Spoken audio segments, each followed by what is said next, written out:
ये जो पहली खबर है, ये डाई अमोनियम फॉस्फेट को लेकर है। डीएपी खाद होती है, आप लोगों ने सुना होगा। बहुत लोग किसानों के घर से ताल्लुक रखते हैं तो वो जानते भी होंगे। पिछले 2 हफ्ते से हमारे देश में डीएपी खाद को लेकर बहुत सारी शॉर्टेज है। किसानों को 3-3 दिन की वेटिंग है, फिर भी उनको खाद नहीं मिल पा रही।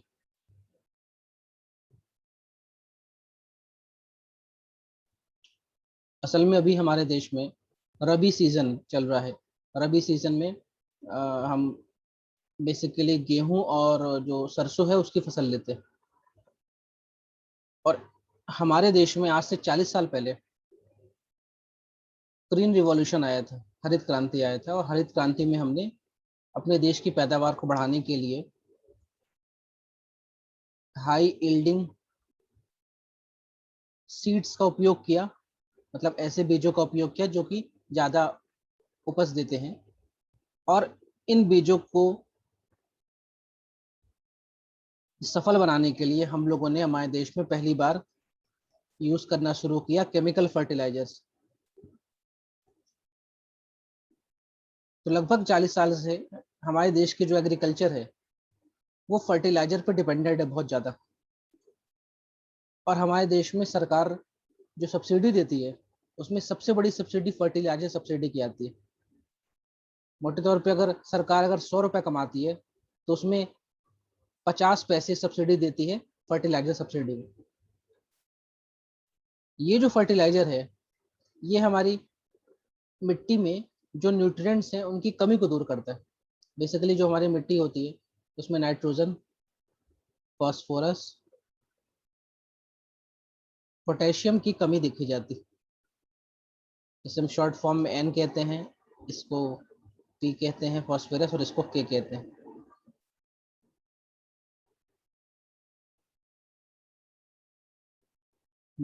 जब से हमारे देश में ग्रीन रिवॉल्यूशन शुरू हुआ था और इसी की वजह से हम एक जिसे हम कह सकते हैं कि सेल्फ सफिशिएंट या सेल्फ रिलायंट कंट्री बन पाए हैं फूड प्रोडक्शन में।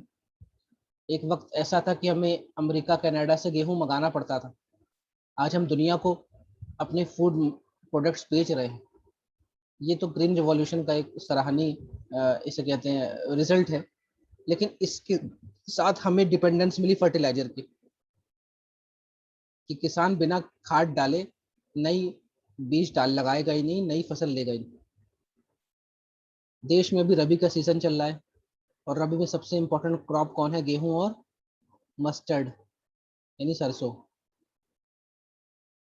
अब इनको चाहिए खाद, इनको चाहिए डीएपी। डीएपी नाम से क्लियर है कि इसमें अमोनिया के साथ फॉस्फोट मिल रहा है। अमोनिया जो है वो उसे हम नाइट्रोजन से बनाते हैं, और फॉस्फेट तो ये लिखा है फॉस्फोरस से फॉस्फेट बनता है। तो रबी की फसलों में डीएपी खाद का बहुत इंपॉर्टेंस है और सभी को चाहिए डीएपी, और डीएपी की चल रही शॉर्टेज। एक और खाद है जिसे हम यूरिया कहते हैं। यूरिया का एक और नाम है, इसे कहते हैं कार्बामाइड।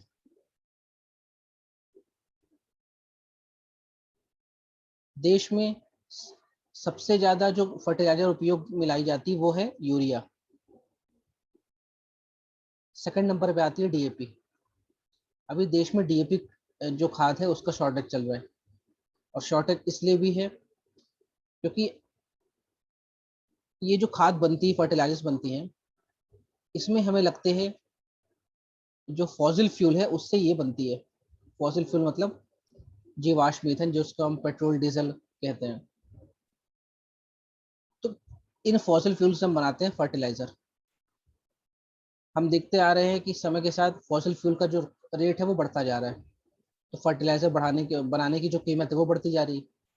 और सरकार के ऊपर दबाव बढ़ता जा रहा है कि आप जो सब्सिडी दे रहे हैं उसको बढ़ाते जाइए। क्योंकि किसान को अगर महंगी खाद मिलेगी तो उसकी बचत कम होगी, और बचत कम होगी तो सरकार ने तो 2022 तक किसान की आय को डबल करने का लक्ष्य रखा है, तो कैसे डबल करेगी?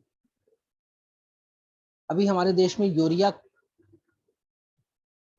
में जो सब्सिडी दी जाती है, इसमें सरकार फिक्स कर देती है कि एक किसान को एक बोरी यूरिया 1200 की पड़ेगी।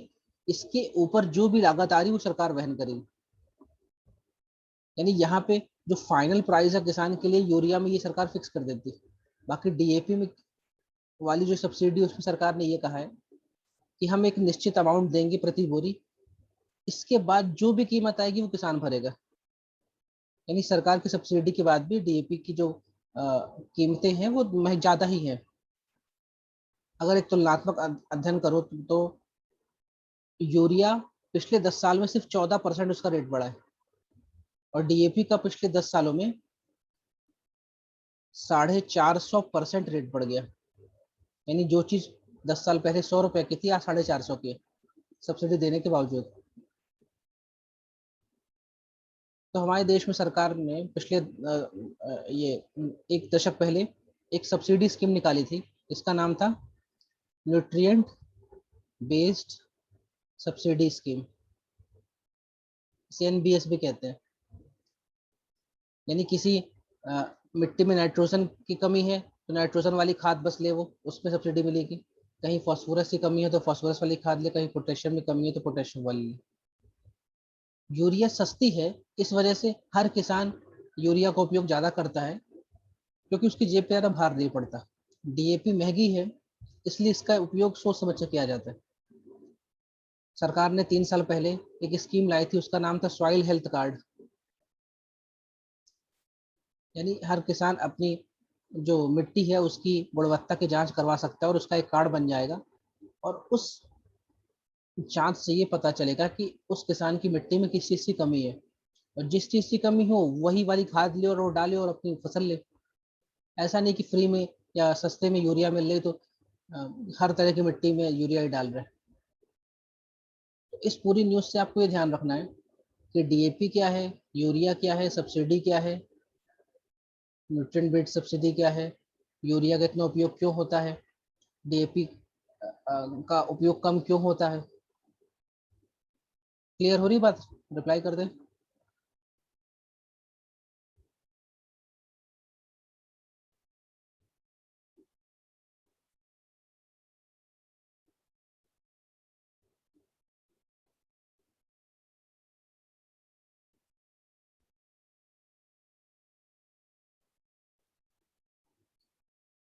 सरकार ने 2 साल पहले जो सब्सिडी है वो डायरेक्ट बेनिफिट ट्रांसफर के माध्यम से करना शुरू किया, यानी सीधे बैंक खाते में।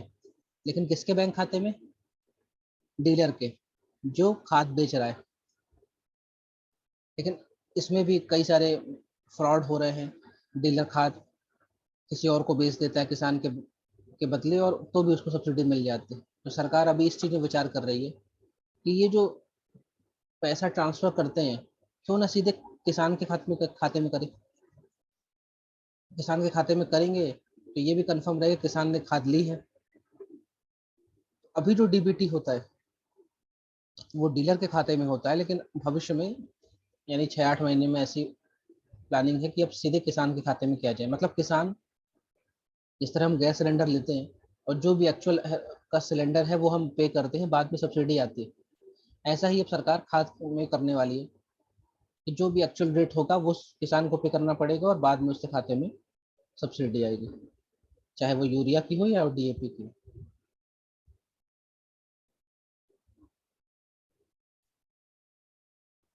अगली न्यूज़ में चलते हैं।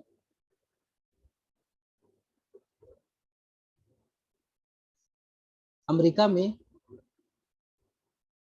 वॉलमार्ट का मॉल में, कहानी सुनो पहले।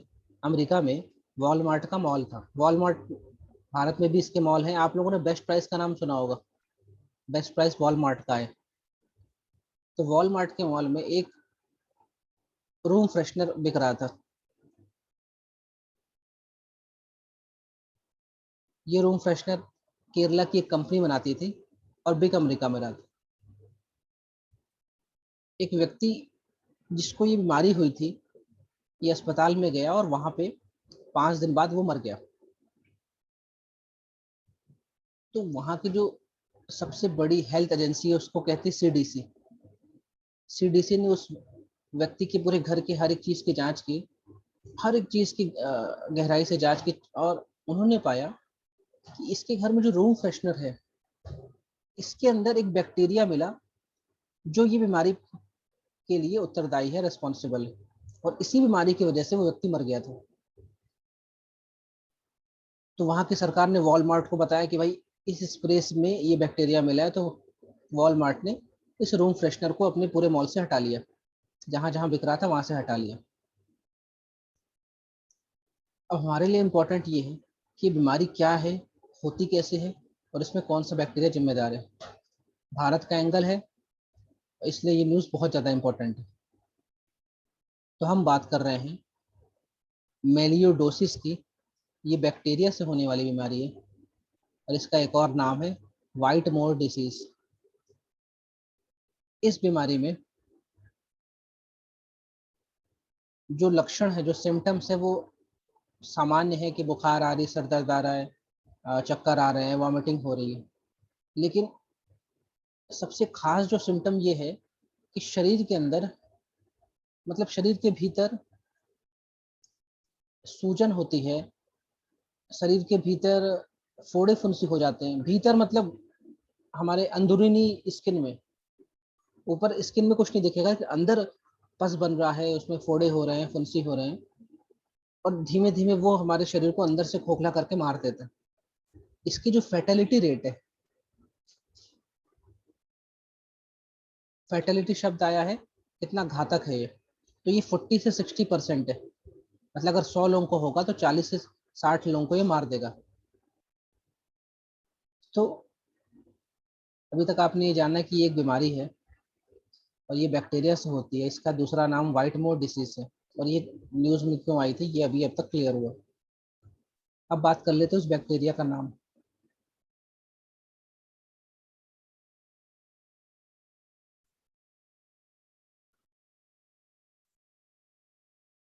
इस बैक्टीरिया का नाम है बुरफो बुरफोल्डेरिया सूडोमलाई। नाम याद नहीं रखना, लेकिन एक दो बार पढ़ो तो आइडिया रहे कि ऐसा कुछ हुआ था। तो इसमें सबसे खास बात यह है कि इसमें शरीर के भीतर इंटरनल, जो हमारी स्किन है या जो हमारे बॉडी पार्ट्स की आउटर कवरिंग है, उसमें स्वेलिंग हो रही है, उसमें फोड़े फुंसी हो रहे हैं, और जिसकी वजह से अल्टीमेटली इंसान मर जाता है। और ये जो बीमारी है ये ट्रॉपिकल एरिया में ज़्यादा होती है। भारत में भी लगभग हर साल 5,000 इसके केस आते हैं। लेकिन अभी ये यूएसए में केस हुआ, और उसमें वहाँ की सबसे बड़ी जो एजेंसी है उसने अलर्ट जारी कर दिया। वॉलमार्ट जैसे बड़े शॉपिंग मॉल ने अपने सारे मॉल से वो स्प्रे को हटा लिया। तो ये काफ़ी ज़्यादा इंटरनेशनल कंसर्न की न्यूज़ बन गई, इसलिए हम आप इसे पढ़ रहे हैं।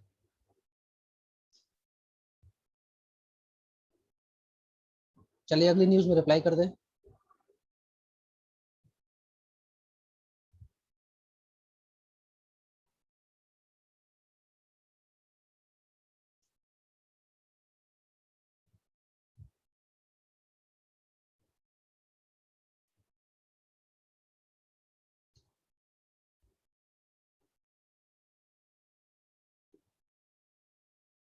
अगली न्यूज़ बफेलो को लेकर है, भैंस को लेकर है।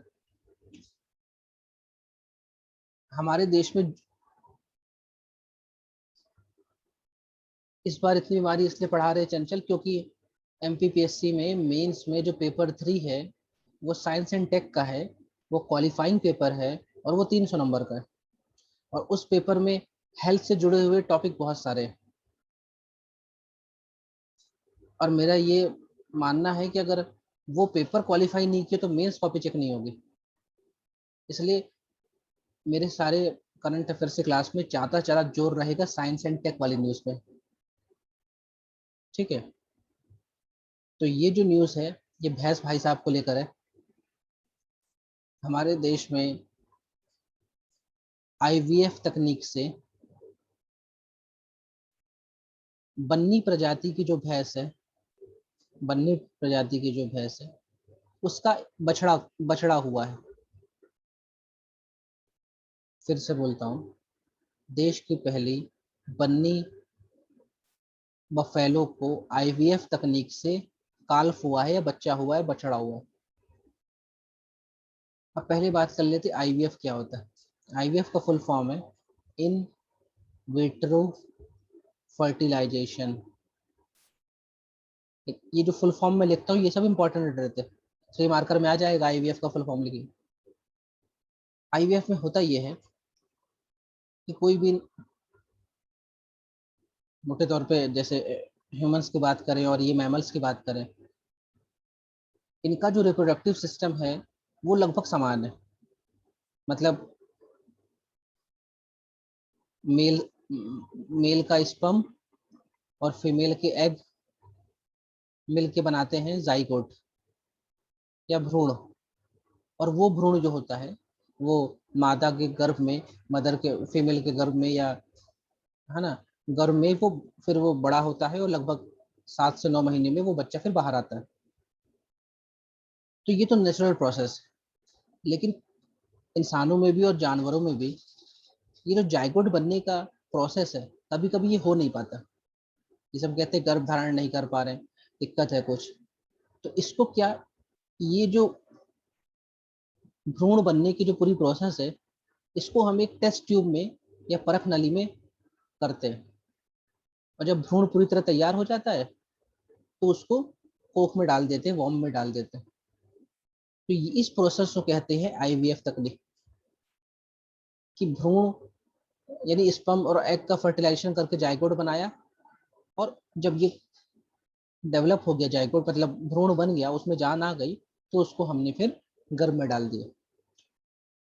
इस तकनीक को कहते हैं आईवीएफ तकनीक या इन विट्रो फर्टिलाइजेशन।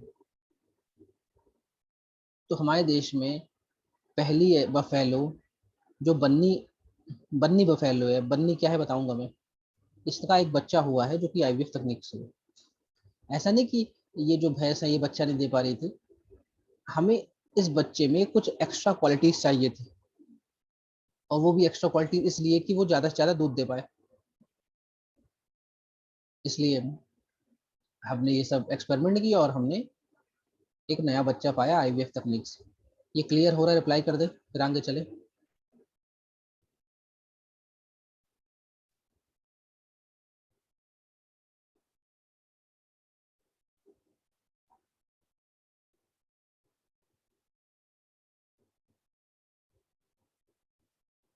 अभी मैंने बोला कि ये जो भैंस की प्रजाति है उसका नाम है बन्नी। एक एन और लगा दे, बन्नी, हिंदी में लिख देते बन्नी। लेकिन हमारे देश में जो सबसे ज्यादा भैंस पाई जाती है वो मुर्रा होती है। मुर्रा भैंस। जिस दूध वाले भैया आपको दूध देते हैं ना, उनसे पूछना आपकी भैंस कौन सी, बोलेंगे मुर्रा भैंस। सबसे ज्यादा जो भैंस हमारे देश में है वो मुर्रा है। इसके अलावा बन्नी बन्नी भैंस भी होती है, जाफराबादी। ये सब भैंस के प्रकार है। और हमारे देश में कल मैंने पढ़ा ऑपरेशन फ्लड, तो सबसे ज्यादा दूध देते हैं वो गाय नहीं, भैंस देती है।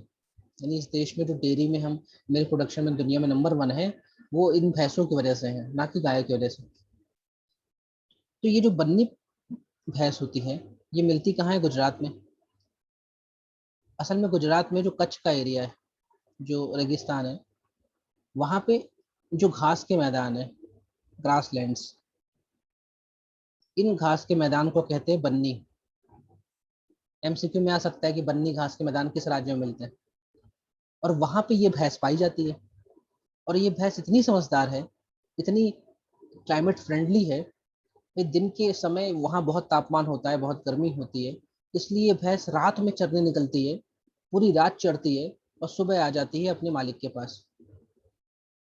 ये ऐसी प्रजाति है भैंस की कि ज़्यादा बारिश हो जाए तो भी सरवाइव करती है, कम बारिश रहे, कम पानी मिले तो भी सरवाइव करती है। यानी एक तरह से हम इसको कह सकते हैं क्लाइमेट रेसिलिएंट स्पीशीज है।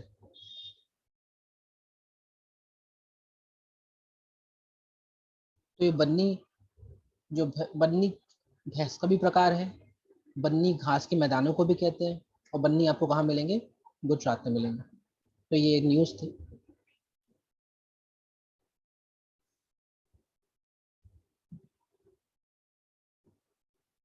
चलिए अगली न्यूज़ में।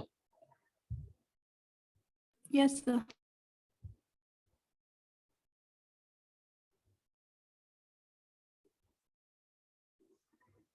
अब जो अगली खबर है हमारी, वो सुभाष चंद्र बोस की आजाद हिंद सरकार के गठन की एनिवर्सरी पर को लेकर है। देखिए हम लोग इस पूरे वर्ष आजादी का अमृत महोत्सव मना रहे हैं, अमृत महोत्सव मना रहे हैं। और इस अमृत महोत्सव में सबसे इम्पोर्टेंट जो फिगर है जिसको सरकार ने बहुत हाईलाइट किया है वो है सुभाष बाबू, यानी सुभाष चंद्र बोस। इनसे जुड़े हुए जो भी स्टेटमेंट्स हैं, जो भी इन्होंने काम किए हैं, वो ऑटोमेटिकली इम्पोर्टेंट हो रहे हैं आपके आने वाले एग्जाम्स में। तो मैं अब बताता हूँ आपको आजाद हिंद फौज के बारे में और सरकार के बारे में।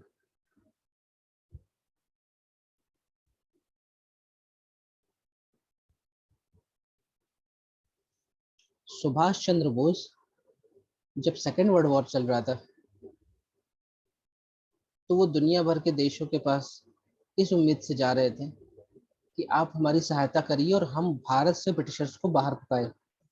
इसी उम्मीद में वो जर्मनी में गए, लेकिन वहां पे उन्हें हिटलर के साथ ट्यूनिंग में थोड़ा दिक्कत थी, इसलिए वो वहां से पहुंच गए जापान। जापान में एक व्यक्ति पहले से रहता था जिसका नाम था रास बिहारी बोस।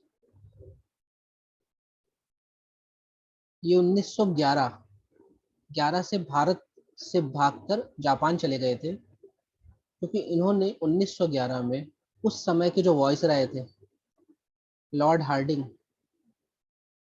उनके काफिले में बम फेंका और इनको पुलिस खोज रही थी, इसलिए वो ये जापान चले हैं। और यहाँ पे ये जापान में बहुत बड़े लीडर बन गए।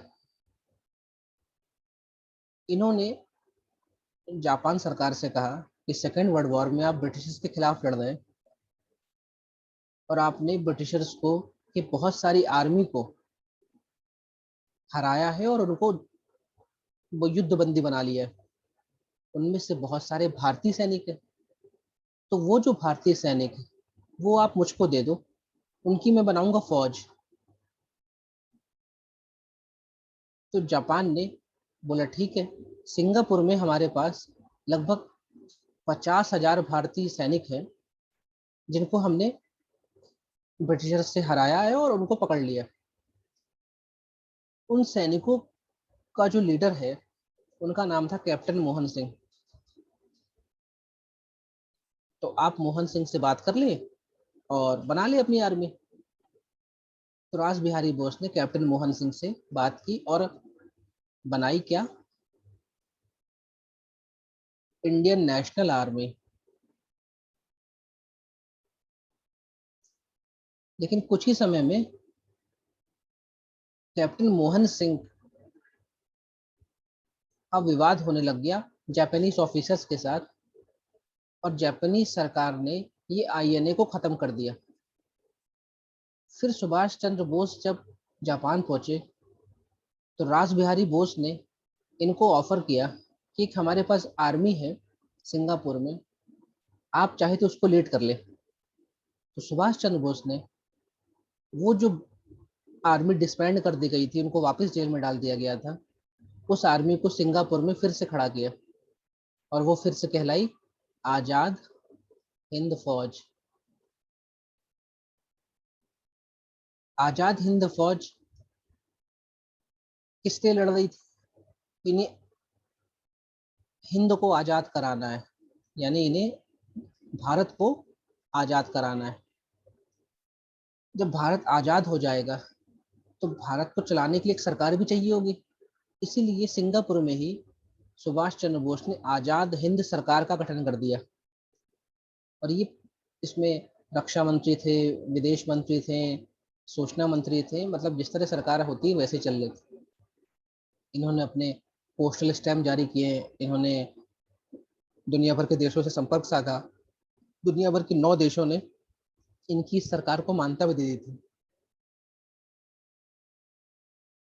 सुभाष चंद्र बोस की आजाद हिंद फौज को सपोर्ट था जापानीज का।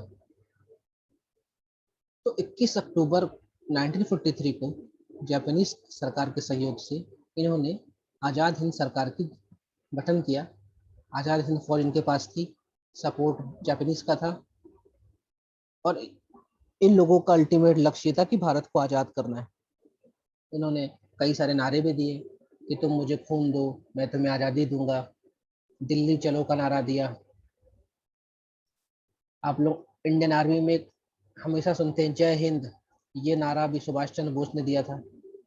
एक गाना आप लोग सुनते हैं, कदम कदम बढ़ाए जा, ये गाना भी आज़ाद हिंद फौज का है।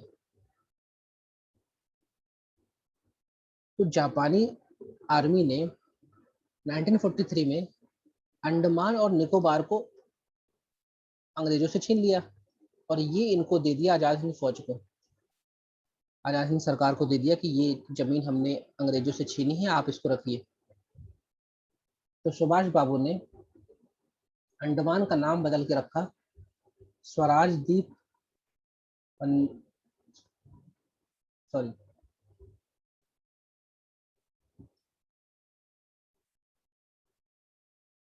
हाँ सही है, अंडमान का नाम बदल के रख स्वराज द्वीप, और निकोबार का नाम बदल के रखा शहीद द्वीप। और ये आजाद हिंद सरकार के पास अब खुद की जमीन है, खुद का एरिया है जहाँ पे इनकी सरकार चले। इनकी जो आजाद हिंद फौज है, ये जापानीज आर्मी की सहायता से भारत में एंट्री करती है, और भारत में एक जगह है मोइरांग नाम की,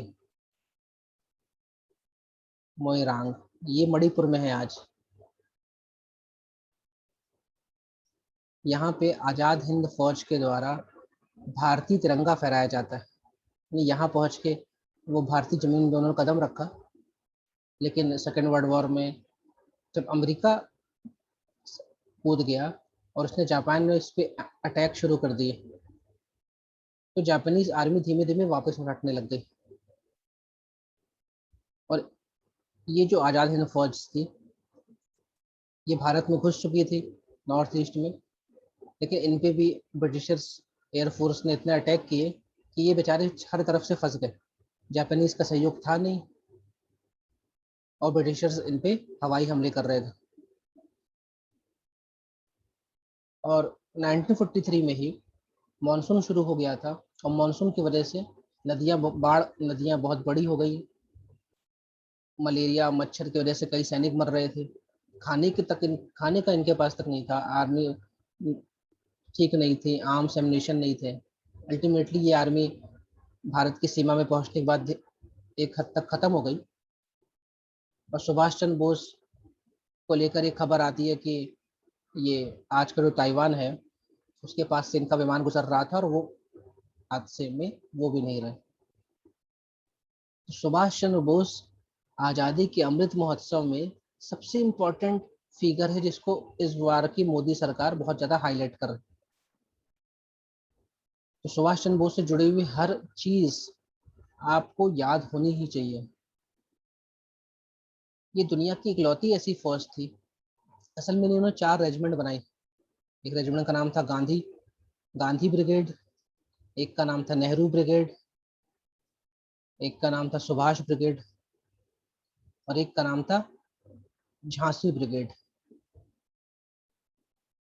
और ये उस समय दुनिया की पहली और इकलौती ऐसी आर्मी थी जहाँ पे ऑल वुमेन कॉम्बैटमेंट था, यानी एक पूरी पूरी ब्रिगेड थी जो सिर्फ महिलाओं के थे, झांसी ब्रिगेड। और इसको जो लीड कर रही थी, उनका नाम था कैप्टन रानी, सॉरी रानी नहीं, कैप्टन लक्ष्मी सहगल।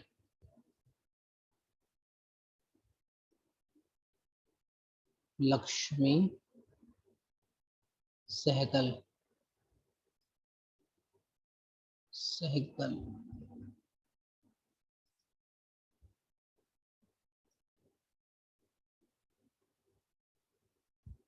तो सुभाष चंद्र बोस ने अंडमान और निकोबार में अपनी सरकार की स्थापना की। तो आज अंडमान और निकोबार में सुभाष चंद्र से जुड़े हुए कई सारे म्यूजियम्स हैं, कई सारी लोकेशंस हैं। और 2018 में लाल किले में, तो रेड फोर्ट में एक म्यूजियम बनाया गया जो कि सुभाष चंद्र बोस को समर्पित है।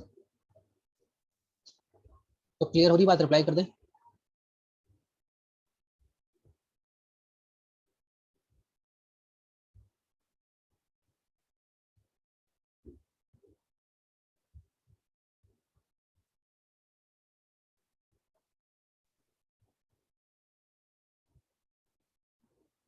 ये आखिरी न्यूज़ है।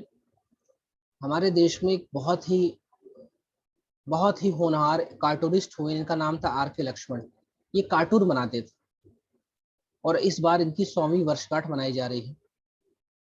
इनके ऊपर एक किताब भी निकली थी, टाइमलेस लक्ष्मण, जो कि मोदी जी ने इनॉग्रेट की थी।